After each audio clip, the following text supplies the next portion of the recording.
Hello, Bacho. Let's hit a given question. The question says a thermally insulating cylinder has thermally insulating and frictionless movable partition in the middle, as shown in the figure below. On each side of the partition, there is 1 mole of an ideal gas with specific heat at constant volume CV equal to 2R, here R is gas constant. Initially, each side has volume V0 and temperature T0.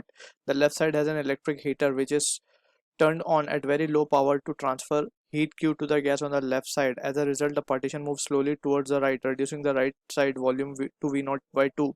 Consequently, the gas temperature on the left and the right side become TL and TR respectively. Ignore the temperature changes in temperature of the cylinder, heater and the partition. The value of TR by T0 is option A √2, option B √3, option C 2, option D 3.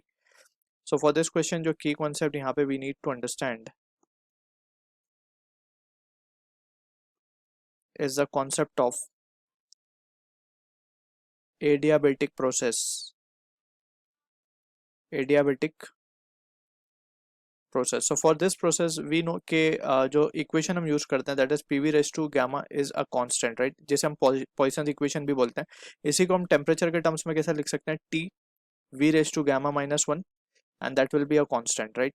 So gamma यहाँ पे क्या है? That is the adiabatic index. अब gamma को हम किस तरीके से लिख सकते हैं? Gamma is basically Cp by Cv, that is the ratio of molar specific heat at constant pressure to molar specific heat at constant volume. अब इसी को using Mayer's relation we can write Cp minus Cv as R.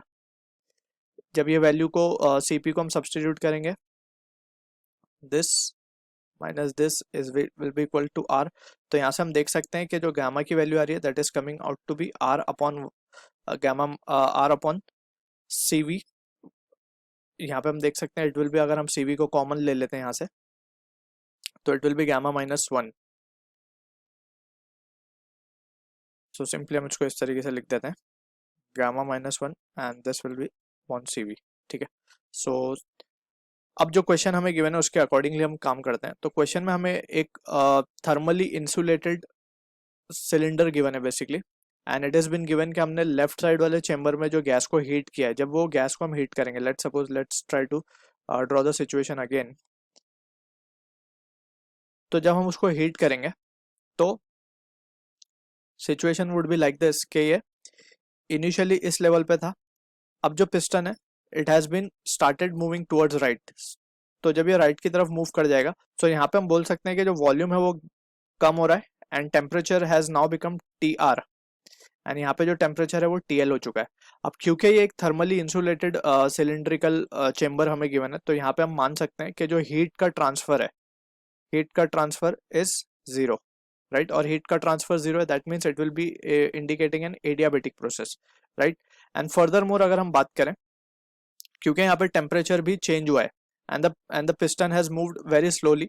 So in that slow process यहाँ पे जो है basically हम volume को तो स्ट्रेट अवे हम देख सकते हैं कि and it is also been given कि वॉल्यूम कम हो चुका है and it is initially V naught था, अब ये V0 by 2 हो चुका है. ठीक है ना. तो अब हम क्या लिख सकते हैं by using the adiabatic equation that is TV raised to gamma minus 1 will be a constant. हम लिख सकते हैं लेफ्ट के लिए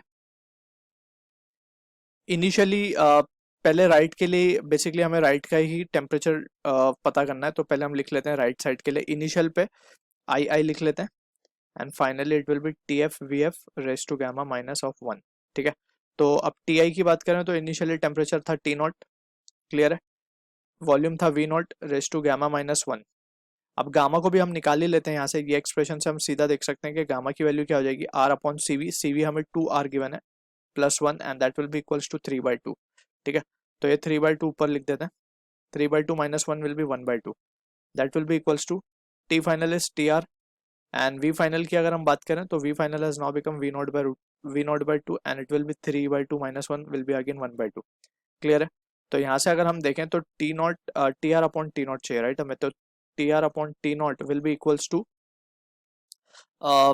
V0 upon V0 by 2 the whole raised to 1/2. So ये result आ रहा है √2. So this is the answer we are getting for the question जो कि मैच हो रहा है हमारा ऑप्शन A के साथ. So I hope you understood the solution. All the best.